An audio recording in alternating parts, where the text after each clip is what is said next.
Saudara siap terima firman Tuhan pagi hari ini? Katakan saya antusias. Bilang sebelahnya kamu antusias.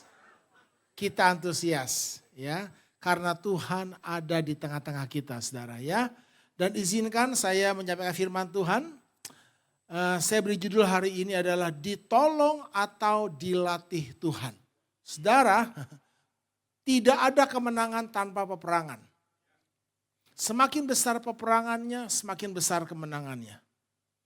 Pertanyaannya, Anda ingin kemenangan yang besar atau Anda ingin kemenangan yang kecil? Berarti Anda butuh masalah besar atau masalah kecil? Bilang mas sebelahnya, jangan sesat. Semakin besar peperangannya, semakin besar kemenangannya. Dan seringkali Tuhan menuntun kita umatnya untuk masuk dalam situasi keadaan yang secara manusia orang katakan mustahil untuk kita menangkan. Namun apa yang mustahil itu yang Tuhan berikan bagi kita. Masalah besar ada bukan untuk menghancurkan kita. Masalah besar ada karena apa? Karena Tuhan ingin memberi kita kemenangan yang besar. Kuncinya Anda mau ditolong atau Anda mau dilatih Tuhan. Nah, satu ayat yang menarik kita baca sama-sama dalam 1 Yohanes 5 ayat yang keempat. Mari kita baca bersama-sama ayat ini. 2, 3. Sebab semua yang lahir dari Allah mengalahkan dunia. Dan inilah kemenangan yang mengalahkan dunia, iman kita. Katakan setelah saya, semua yang lahir dari Allah. Lebih keras lagi, semua yang lahir dari Allah mengalahkan dunia. Ada pengecualian? Tidak ada. Dengar baik-baik. Masalahnya bukan masalahnya. Semua orang pasti punya masalah. Anda kaya tetap punya masalah. Anda nggak kaya-kaya. Masalah juga ya Pastor Lewi ya. Anda menikah punya masalah. Anda nggak nikah-nikah. Bujang lapuk kata orang Malaysia. Anda ikut Tuhan punya masalah. Anda tinggalin Tuhan. Jadi tepuk pundak orang sebelahmu, semua orang punya masalah. Masalahnya kamu orang atau bukan? Kalau kamu orang, kamu pasti punya masalah. Jadi masalahnya bukan masalahnya. Masalahnya satu, Anda lahir dari Allah atau tidak. Kalau Anda lahir dari Allah, Anda pasti mengalahkan dunia. Apa artinya lahir dari Allah? Kalau saya lahir dari seekor burung Raja Wali, saya disebut anak Raja Wali. Dan saya pasti hidup seperti Raja Wali. Bila mas bilangnya pasti. Kalau saya lahir dari seekor ayam, saya disebut anak ayam. Dan saya pasti hidup seperti ayam. Nah, masalahnya bukan badainya. Masalahnya Anda Raja Wali atau ayam. Karena tidak pernah ditemukan Raja Wali tewas di tengah badai. Badai hanya membuat Raja Wali terbang semakin tinggi. Masalahnya Anda ayam atau Raja Wali. Badainya sama, tapi responnya beda. Raja Wali ngelihat badai, cihuy, amin. Dia semangat, ayam lihat badai. Stres mati di tempat Bapak Ibu. Jangankan badai, yang peternak ayam, kalau Anda mau usaha ternak ayam, Anda cari tempat yang sunyi, yang sepi. Tidak boleh berisik, berisik dikit stres. Coba yang iseng, bawa petasan yang gede, tanam di bawah kandang ayam. Wow.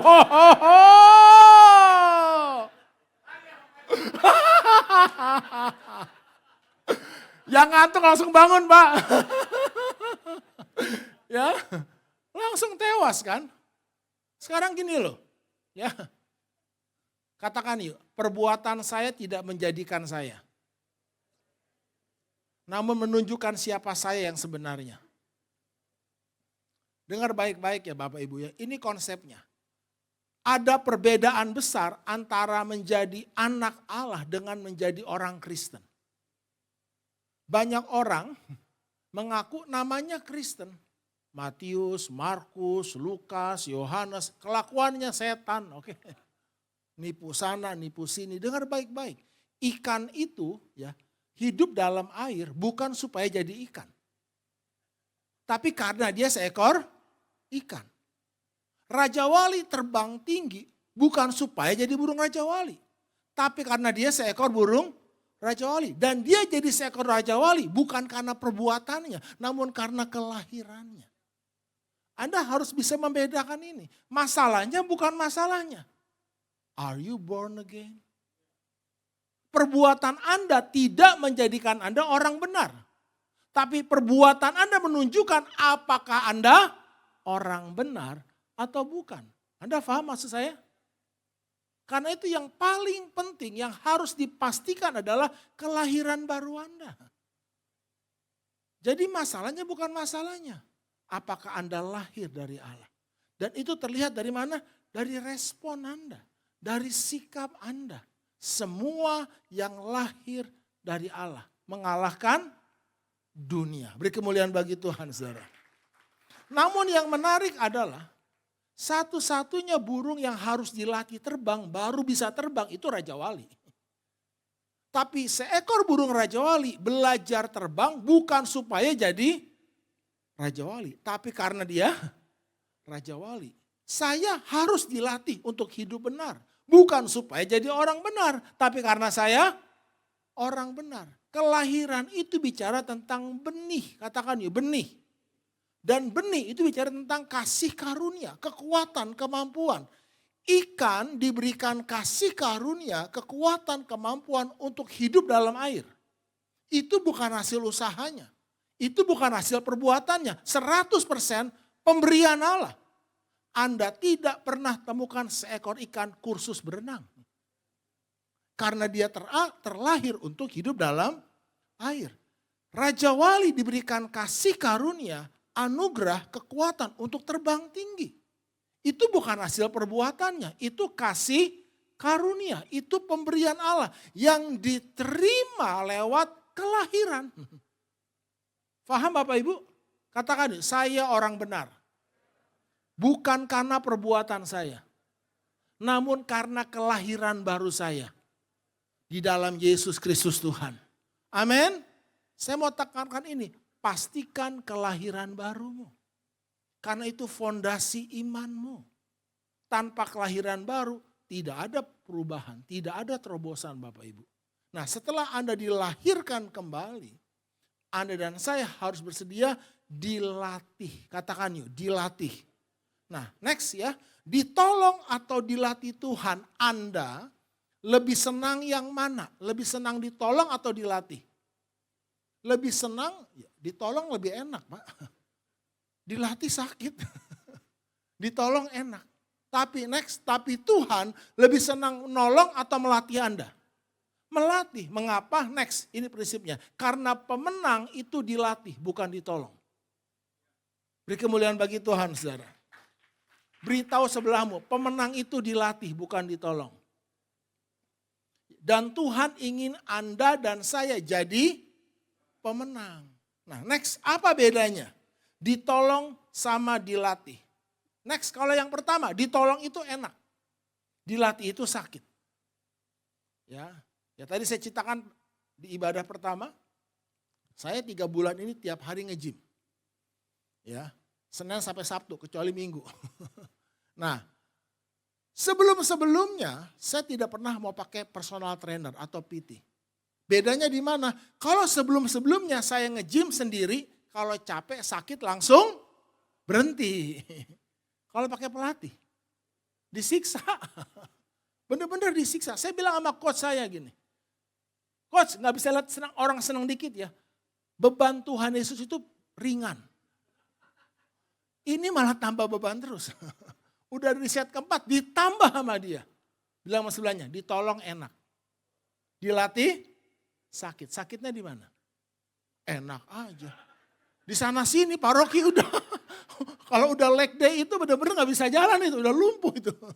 200 kilo Pak. Puing gitu. Waduh ini lu. Aduh. Ya tapi ya itu bagus. Yang kedua, ditolong itu cepat. Dilatih lama. Yang ketiga, ditolong itu gratis. Namanya juga tolong, dilatih. Emang Anda pikir bayar personal trainer murah? Ya. Yang keempat, ditolong itu dasarnya apa? Kasihan, enggak tega. Kalau dilatih, pelatih kelas dunia sadis-sadis Bapak Ibu. Tidak ada pelatih kelas dunia itu yang, oh nggak mau latihan, nggak apa-apa. Allah mengerti. Nggak ada pelatih kayak gitu. Coba bilang sama sebelahnya, lu ngerti nggak sih? Anda ngerti maksud saya? Jadi Anda ingin dilatih atau ditolong Tuhan? Are you sure? Are you sure? Ditolong dulu baru dilatih. Betul Pak, betul Pak. Memang itu prosesnya, ditolong dulu baru, karena tidak boleh ditolong itu terus menerus. Nggak bagus Pak. Setiap kita perlu pertolongan Tuhan, tapi akan tiba masanya Tuhan akan melatih kita. Amin, beri kemuliaan bagi Tuhan. Nah, next, kalau ditolong, ya keadaannya berubah. Begitu ditolong keadaannya berubah lebih baik. Tapi kalau dilatih, Andanya jadi lebih baik. Next, kalau ditolong, masalah Anda selesai. Tapi kalau dilatih, akar masalah Anda selesai. Jadi ada perbedaan besar antara menyelesaikan masalah dengan akar masalah. Banyak kali kita hanya fokus menyelesaikan masalahnya. Selama akar masalahnya tidak pernah diselesaikan, masalah yang sama akan muncul lagi. Nah, saya sadarnya waktu satu hari ada jemaat sepasang suami istri nangis-nangis sampai sujud. Aduh, kami langsung kenapa ini ya? Minta tolong, pastor tolong. Suami saya ada utang, suami istri datang. Tolong bisa nggak bantu? Berapa utangnya? Ya nggak besar-besar amat, sebutlah ya 3 juta. Kalau nggak dibayar hari ini pastor suami saya dijeblosin ke penjara. Ya sebagai gembala nggak tega juga ya pastor Lewi ya. Dalam hati ya nggak gede-gede amat sih utangnya. Udahlah kita tolong. Katakan yuk enak. Yang kedua cepat. Yang ketiga dasarnya apa? Kasihan. Keadaan langsung baik nggak? Wih langsung. Langsung pastor terima kasih. Oh Tuhan berkati. 8 bulan kemudian datang lagi Pak. Sekarang lebih gede, nggak 3 juta lagi, puluhan. Lihat Bapak Ibu, teman sahabat baik saya, dia punya masalah di sini Pak. Waduh duduk nggak enak, jalan juga lama-lama nggak kuat, sakitnya luar biasa. Dipikir apa kalau di sini? Urat kejepit, otot, tahu nggak? Ini masalahnya. Selama setahun lebih, bingung tuh. Mau dipijit apapun nggak kelar-kelar, nggak sembuh-sembuh. Ternyata akarnya di gigi. Ada yang ketinggalan dalam lubang giginya nggak bersih gitu loh. Begitu dicabut ya di Singapura ketahuannya. Beres tuh sekarang udah ke Bali dia lagi bisnis. Jadi angkat tangan semua. Tolong angkat tangan semua. Bilang gini, sadar. Beri kemuliaan bagi Tuhan saudara. Nah, next. Apa fokus Anda? Ikut Tuhan. Ditolong atau dilatih. Next, kalau Anda datang sama Tuhan fokusnya ditolong, Anda fokus pada masalah. Karena syarat utama ditolong, Anda harus punya masalah. Tapi kalau fokus Anda dilatih, next Anda fokus pada sikap hati. Nah, tadi pagi saya tekankan lagi kan, tidak salah, tidak salah, tidak salah. Anda cari Tuhan saat banyak masalah. Tidak salah. Tapi kalau Anda hanya cari Tuhan karena hanya ada masalah, hati Anda masalah, nggak benar.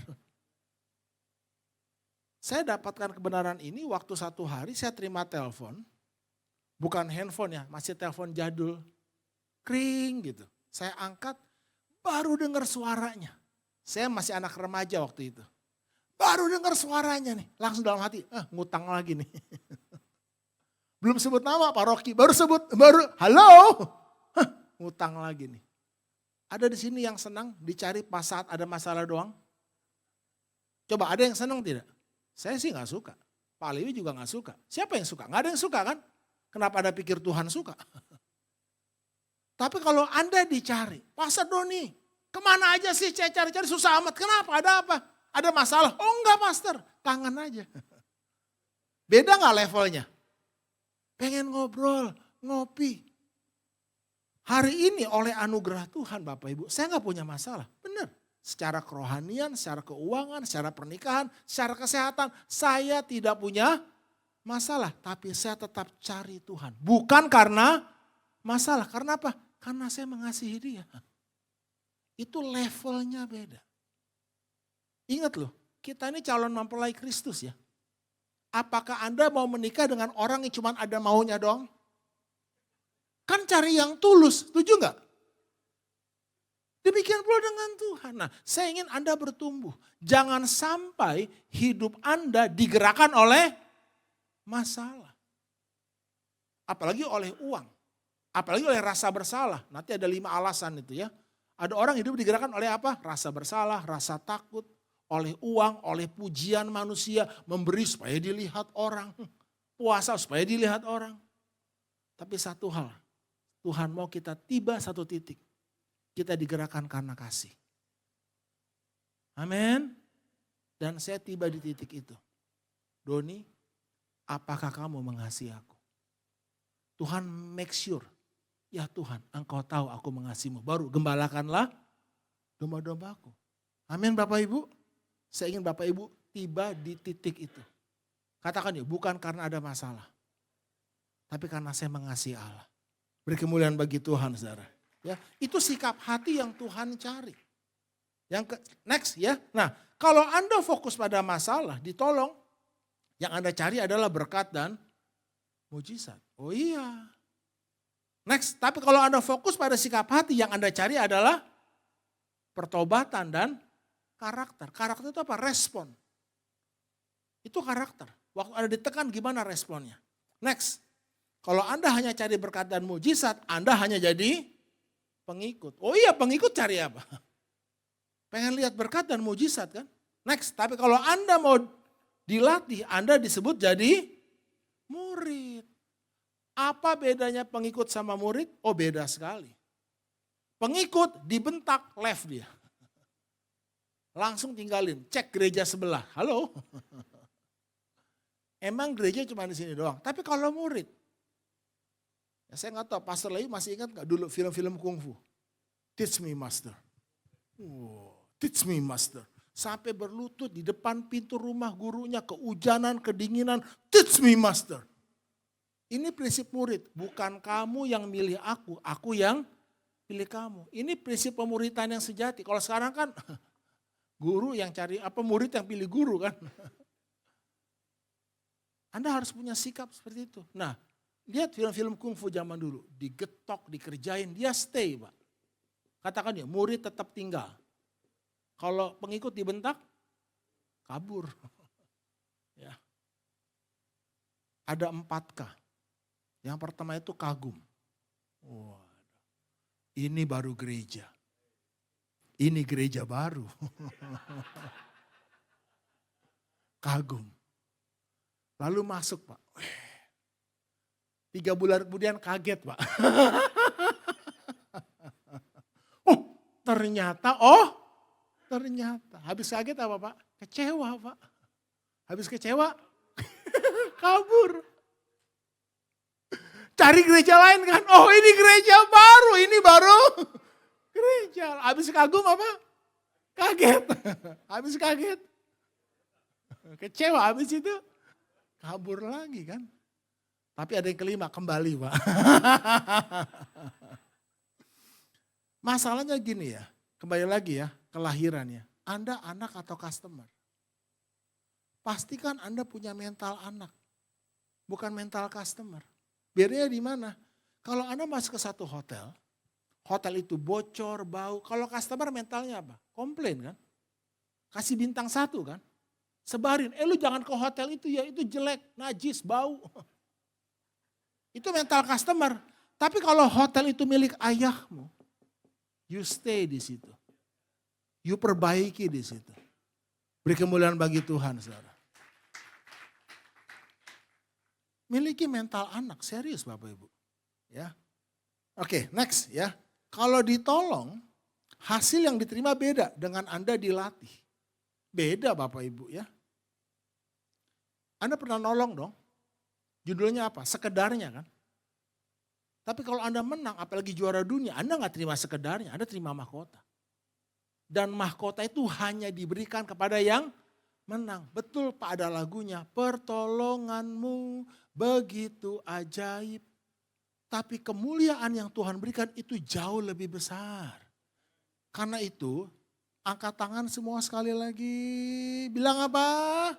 Sadar. Tuhan memberi Anda dan saya kemuliaan. Mahkota, bukan cuman pertolongan. Karena itu berhenti. Hanya punya mental ingin ditolong. Anda harus mengerti itu ya. Next ya. Jadi mana yang lebih baik? Ditolong atau dilatih? Dilatih. Next. Mana yang lebih enak? Ditolong atau dilatih? Next. Nah sekarang Anda mau jadi lebih baik atau lebih enak? Siapa yang mau jadi lebih enak? Wah. Siapa yang mau jadi lebih baik? Wah, foto Pak.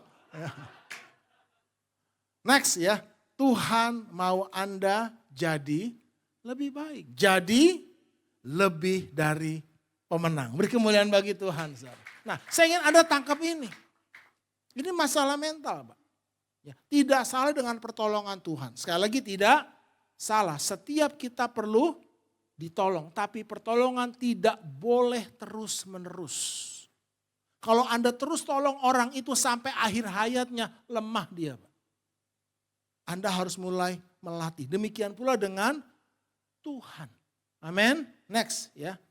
Bagaimana cara Tuhan melatih kita?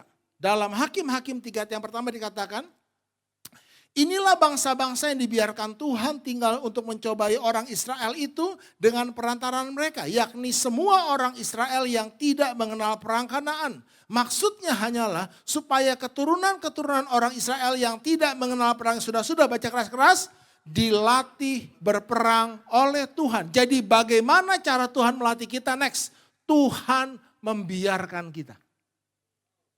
Bilang mas sebelahnya, rasain lo.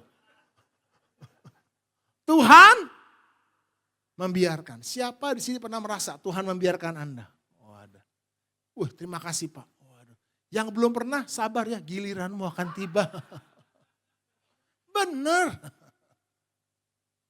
Ya, next. Yang pertama, Tuhan membiarkan kita berbuat salah. Kembali ke Taman Eden, ini selalu menjadi inspirasi buat saya pribadi. Mengapa Tuhan ciptakan pohon pengetahuan yang baik dan jahat? Kalau pohon pengetahuan baik dan jahat tidak pernah ada, tidak pernah diciptakan, yang pasti yang pertama manusia tidak punya peluang untuk jatuh dalam dosa. Yang kedua, Tuhan Yesus tidak perlu mati menderita di kayu salib menebus dosa kita. Dan yang ketiga, hari ini kita di Taman Eden, bukan di Taman Edan. Dan kita para suami, bapak-bapak, kita tidak perlu bekerja sampai berpeluh. Dan engkau para wanita, para istri, kabar baik, engkau bisa melahirkan sambil tertawa. Tanpa rasa sakit. Hobinya apa Bu? Melahirkan Pak. Kalau bisa sebulan sekali. Kalau hari ditanya, tambah ya. Ya. Kalau Tuhan mengasihi manusia. Kenapa Tuhan ciptakan pohon yang kalau dimakan buahnya manusia mati. Dan tidak ada perlindungan di pohon itu. Kalau ada sesuatu yang bisa membahayakan nyawa anak kita, kita pasang dong pengaman. Tidak ada pagar, tidak ada malaikat yang berjaga. Dalam hati kecil saya, kirimlah Tuhan kalau setidaknya mohon maaf ya, polisi Indonesia di semak-semak sembunyi di balik pohon, di jalur busway. Pernah ngalami, ayo bertobat. Begitu masuk dia keluar, nah loh.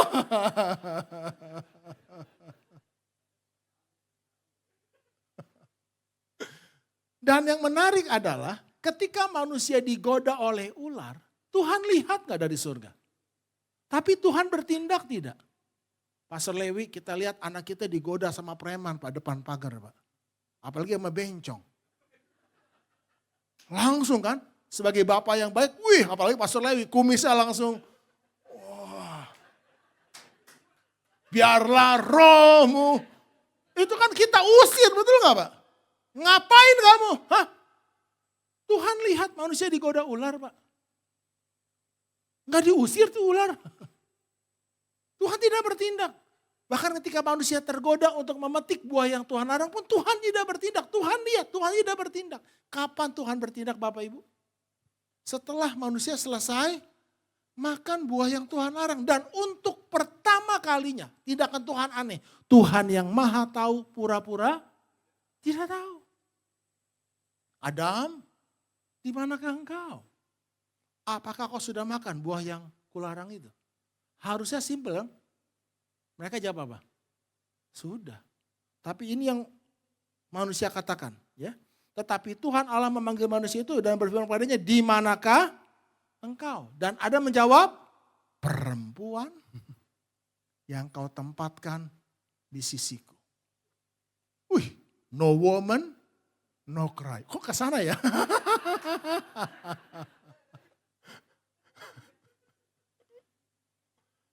Lihat Bapak Ibu ya. Kenapa Tuhan membiarkan kita berbuat salah? Ya, Tuhan membiarkan Anda dan saya berbuat kesalahan. Karena kesalahan memiliki kekuatan. Untuk menjadikan kita lebih baik. Lebih kuat, lebih dewasa. Waktu kita mengakuinya. Bukan menyembunyikannya, menyangkalinya, apalagi melemparkannya. Lihat Bapak Ibu. Anda harus sadar ini ya. Kuasa yang terbesar yang Tuhan berikan hanya kepada manusia adalah kuasa untuk membuat pilihan. Tuhan tidak berikan kuasa ini kepada ciptaan yang lain, hanya kepada manusia. Planet-planet, bulan, bintang ada orbitnya Bapak Ibu. Nggak bisa jalan seenak perutnya. Matahari terbit dari timur, terbenam di barat. Sama ya, saya juga Pak. Apakah matahari bisa memilih kapan dan di mana dia terbit? Kalau dia bisa memilih kapan dan di mana dia terbit, nah tiap hari kita taruhan. Bro, taruhannya besok matahari terbit di mana? Jam berapa? Betul tidak? Kan nggak punya kuasa itu. Binatang, harimau nggak bisa memilih kan. Tahun depan kita ganti menu. Nggak boleh makan daging terus, nanti kedagingan. Kita makan sayur. Binatang tidak punya pilihan, mereka hidup berdasarkan naluri. Laba-laba nggak bisa ganti warna sarang atau ganti sarang ya kan. Gitu-gitu aja, naluri Pak. Tapi manusia bebas membuat pilihan. Dengar baik-baik. Anda bebas membuat pilihan tapi Anda tidak bebas dari akibat pilihan Anda. Yang Tuhan mau simple, next ya. Tuhan membiarkan kita berbuat salah untuk melatih kita berani, jujur dengan rendah hati, mengakui dosa, kesalahan kita. That's it. Itulah kedewasaan. Ya, yang sudah menikah suami istri, ya inilah. Ya, para suami, mohon maaf ya para istri, memang suami dari dulu kayak gitu. Kalau udah bikin salah susah ngaku kan. Ya saya juga, itu saya. Saya harus belajar merendahkan hati saya. Berani jujur. Katakan ya, kesalahan memiliki kekuatan. Untuk menjadikan saya lebih baik. Suami yang lebih baik, istri yang lebih baik, pimpinan yang lebih baik. Waktu kita mengakuinya. Karena Tuhan merancang manusia untuk belajar dari kesalahan. Bahkan sesungguhnya kita tidak akan pernah belajar sampai kita buat kesalahan. Tapi masalahnya bukan masalahnya, masalahnya hati kita. Mau gak responnya tuh jujur. Rendahkan hati. Nah itu yang paling sulit Bapak Ibu. Ya. Baru yang kedua, Tuhan membiarkan kita di tengah badai. Pada waktu itu Yesus sedang tidur di buritan di sebuah tilam. Maka murid-muridnya membangunkan dia dan berkata kepadanya, Guru, engkau tidak peduli kalau kita binasa. Lihat, kejam ya tuduhannya ya. Anda pernah ngomong gitu? Kayaknya Tuhan gak peduli kalau saya binasa nih. Sama dengan para murid. Ia pun bangun, menghardik angin itu dan berkata kepada danau itu, diam, tenanglah. Lalu angin itu reda dan danau itu menjadi teduh sekali. Ini yang menarik. Lalu Yesus berkata kepada para murid dengan nada kesal, mengapa kamu begitu takut? Mengapa kamu tidak percaya? Kalau saya jadi muridnya, saya ngomong gini, wajar dong Tuhan. Setuju Bapak Ibu? It's okay to be not okay. Di tengah badai masa nggak takut? Wajar atau tidak wajar? Jangan bengong, jawab. Serius, ayam bengong mati Bapak Ibu.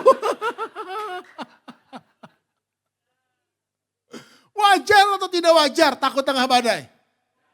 Wajar, kalau tidak ada Yesus di situ wajar. Kalau ada Yesus ada Tuhan. Ya enggak wajar. Satu kali ini Pastor Lewi dapat kesempatan boncengin Presiden Prabowo. Wih. Pakai helm Pak. Lalu di depan ada razia. Wajar gak Pastor Lewi takut? Dia boncengin presiden loh. Pimpinan tertinggi loh. Gak wajar kan takut. Kenapa? Karena yang menyertai Pastor Lewi lebih besar, lebih berkuasa. Kalau Pastor Lewi takut, itu namanya penghinaan. Kalau saya Prabowo-nya, saya jitak Pastor Lewi. Lu pikir gua siapa? Hah? Bayangin, Yesus tidur di tengah badai. Itu benar-benar tidur atau pura-pura tidur? Itu asli tidur. Saya badainya tersinggung. Lu gak anggap gua? Enggak, kalau Anda ngerti konsep ini. Ketakutan kita itu penghinaan buat kehadiran Tuhan dalam hidup kita. Kita menganggap badai lebih besar, lebih hebat daripada Tuhan. Tuhan tidak bisa mengangkat, gini loh. Tuhan tidak bisa mengangkat orang yang merendahkan dia. Tuhan hanya bisa mengangkat orang yang meninggikan dia. Tapi orang yang merendahkan dia gak bisa diangkat Tuhan. Selama Anda masih memegahkan masalahmu, seakan-akan Tuhan gak peduli, gak ada, ya udah gak heran. Tuhan gak bisa angkat Anda. Jadi ketakutan itu gak wajar. Makanya Tuhan ngomong gini, Anda tidak bisa berjalan bersama Tuhan dengan hati yang takut, yang tawar. Tuhan ngomong gini kan, bukankah telah kuperintahkan kepadamu, kuatkan dan teguhkanlah hatimu. Anda tidak bisa masuk tanah perjanjian, ya ada raksasa, kita gak sangkali.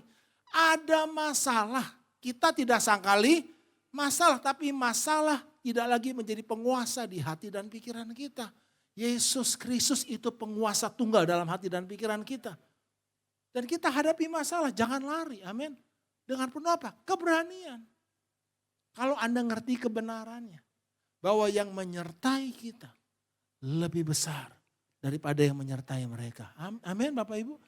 Dan iman itu harus dilatih. Next ya. Jadi Tuhan membiarkan kita di tengah badai untuk melatih kita dapat tetap tenang dan percaya. Karena apa? Karena kita sadar akan kehadiran Tuhan. Baru yang ketiga, Tuhan membiarkan kita kecewa dan marah kepadanya. Ini menarik. Dan berbahagialah orang yang tidak menjadi kecewa dan menolak aku. Ini pernyataan Tuhan Yesus. Bagaimana pernyataan ini bisa keluar? Next, di dalam penjara. Yohanes mendengar tentang pekerjaan Kristus. Lalu menyuruh murid-muridnya bertanya kepadanya. Engkaukah Mesias yang akan datang itu? Atau haruskah kami menunggu yang lain, menantikan yang lain? Yesus menjawab, pergilah, katakanlah kepada Yohanes apa yang kamu dengar dan kamu lihat. Orang buta melihat, orang lumpuh berjalan, orang kusta menjadi tahir, orang tuli mendengar, orang mati dibangkitkan, dan kepada orang miskin diberitakan kabar baik. Baca keras-keras, dan berbahagialah orang yang tidak menjadi kecewa dan menolak aku. Yesus sedang bicara tentang siapa? Yohanes Pembaptis. Di dalam penjara, Yohanes Pembaptis mendengar Yesus menyembuhkan orang buta, bahkan membangkitkan orang mati. Kalau Anda Yohanes Pembaptis, Anda makin yakin atau makin ragu Yesus itu Mesias, Tuhan? Makin yakin, tapi Yohanes malah mengutus 2 orang muridnya untuk mempertanyakan, kamu ini Mesias beneran atau kita mesti tunggu yang lain? Padahal orang pertama yang mengatakan, Lihatlah anak domba Allah yang memikul dosa seisi dunia. Siapa? Yohanes. Yohanes Pembaptis adalah pembuka jalan untuk Yesus. Nah, ini tafsiran saya. Di dalam penjara Yohanes dengar Yesus makin hebat, makin terkenal. Saya gini kan, Boya datang dong, kunjungi. Lu lupa siapa yang buka jalan? Hah? Kalau lu Tuhan, gua gak yakin lu Tuhan. Model Tuhan macam apa kau? Anda ngerti maksud saya? Dengar baik-baik Bapak Ibu. Ini saya dapatkan di titik terendah hidup saya. Akan tiba satu masa dalam hidup kita. Seakan-akan Tuhan sendiri mau bunuh kita. Itu dialami oleh Abraham. Persembahkan anakmu Ishak. Wow. Setelah semuanya itu. Anda baca Kejadian 22. Setelah semuanya itu berfirmanlah Allah kepada Abraham. Persembahkan anakmu Ishak. Yesus pun mengalami di kayu salib. Allahku, Allahku, mengapa engkau meninggalkan aku? Akan tiba satu masa dalam hidupmu. Tuhan sendiri mau, seakan-akan ya, mau bunuh kita. Ya. Anda pernah mengalami itu? Kalau belum sabar, giliranmu akan tiba, oke? Serius. Saya pernah kecewa sama Tuhan. Marah sama Tuhan 10 tahun Bapak Ibu. Gak cukup waktu, tinggal 9 menit lagi pastor. 10 tahun 9 menit gak cukup. Saya tahu sakitnya di mana. Di mana? Saya merasa dibohongi oleh mentor rohani saya. Allah pendeta ujung-ujungnya duit juga. Saya marah benar-benar marah 10 tahun. Saya mengalami masalah keuangan, gak ada yang peduli. Tuhan adalah gembalaku, takkan kekurangan itu saya ludahi ayat itu. Serius. Saya ya hanya fisik aja saya ke gereja. Kenapa? Profesional. Karena saya butuh duit. Yang menggerakkan saya itu adalah duit. Bukan lagi Tuhan. Saya ngalami 10 tahun Bapak Ibu. Makanya kebenaran ini lahir. Tuhan melatih saya. Makanya gereja kami namanya sekarang Victory Church. Pusat pelatihan hidup berkemenangan. Dalam komunitas saling. Yang berpusat pada Kristus. Untuk menjadikan semua bangsa murid Yesus di 4 pilar. Kerohanian, keuangan, keluarga dan juga kesehatan. Jadi ini message pertama jemaat yang mau masuk gereja kami. You mau ditolong atau mau dilatih? Karena kami adalah pusat pelatihan, bukan pusat pertolongan. Ya, karena pemenang itu dilatih, bukan ditolong. Next, Tuhan membiarkan kita di tengah badai untuk melatih kasih kita yang tidak bersyarat. Ya, oke ini baca dulu ayatnya ya. Ini menarik ya. Lalu aku berkata kepadamu, kata Tuhan Yesus, sesungguhnya di antara mereka yang dilahirkan oleh perempuan tidak pernah tampil seorang yang lebih besar daripada Yohanes Pembaptis. Namun yang terkecil dalam kerajaan sorga lebih besar daripada Yohanes Pembaptis. Jadi siapa yang terkecil dalam kerajaan sorga? Yohanes Pembaptis. Bukan saya ngomong, gak perlu ditafsirkan, itu udah pernyataan langsung. Next, jadi Tuhan membiarkan kita marah, kecewa. Ya Tuhan biarin, 10 tahun buat saya. Untuk melatih kasih, iman, percaya kita yang tanpa syarat. Makanya saya sadar, satu titik saya boleh tiba di titik ini. Saya cari Tuhan bukan karena masalah. Tiap hari saya bangun 3.30 pagi Bapak Ibu untuk pimpin doa. Ya, dari 4 orang ibu-ibu sekarang udah 800 orang everyday via Zoom. Ya, itu pekerjaan Tuhan bukan pekerjaan saya. Kenapa? Simple, 5 tahun yang lalu saya dalam kondisi depresi, putus asa dan saya tidak melihat ada terobosan dalam pelayanan saya. Selama 40 tahun saya melayani. Satu titik saya ngomong gini, saya capek Tuhan. Saya capek. Dan tiba-tiba di Starbucks Beleza, di ujung itu, saya udah rest. Tiba-tiba satu suara ngomong gini, apakah kamu mengasihi aku? Nah, saya udah tahu jawaban teologianya. Tapi hari itu Tuhan ngomong gini, Doni apakah kamu mengasihi aku? Ya Tuhan aku mengasihimu. Enggak kata Tuhan. Kamu lebih fokus mengembalakan domba-dombaku tapi tanpa mengasihi aku. Kamu lebih fokus pikirin gimana ya pelayanan tambah besar. Kenapa? Ya supaya dipuji orang kan. Makanya tadi 5 alasan itu. Supaya dipuji, supaya karena uang, ya karena ketakutan. Seperti itu. Tapi hari itu saya bertobat Bapak Ibu. 5 tahun yang lalu. Sambil air mata mengalir, Tuhan engkau tahu aku mengasihi. Sungguh ya. Sekarang gembalakan domba-dombaku. Makanya 4 tahun yang lalu itu awal mula kebangkitan rohani di gereja lokal kami. Hari ini kami menembus 55 kota, 14 negara. Tiap pagi kumpul 800 orang. Itu pekerjaan Tuhan. Kenapa? Karena dasar hati saya bukan lagi uang, bukan lagi popularitas, simple. I love you. Amin. Next. Tuhan membiarkan kita berbuat kesalahan. Tuhan membiarkan kita di tengah badai. Tuhan membiarkan kita kecewa, marah kepadanya. Next. Untuk melihat respon hati kita kepadanya. That's it. Tidak ada yang lebih menarik perhatian Tuhan selain hati kita. Katakan yuk, respon hati saya. Nanti dengarkan khotbah ibadah pertama ya. Akselerasi respon hatimu. Itu harus. Nah, next. Pemusik tolong bantu standby. Baca keras-keras yuk. Perbedaan antara orang rata-rata dan orang yang berprestasi tinggi adalah respon mereka. Bukan masalah mereka. Anda lihat itu? Next. Ya, saya simpulkan gini ya. Masalahnya bukan masalahnya. Masalahnya respon Anda salah. Fokus, ubah, respon. Itu nanti khotbah yang selanjutnya. Next. Ya. Anda mau ditolong atau Anda mau dilatih Tuhan? Siapa yang mau dilatih Tuhan? Yuk kita beri bersama-sama. Yuk. Haleluya.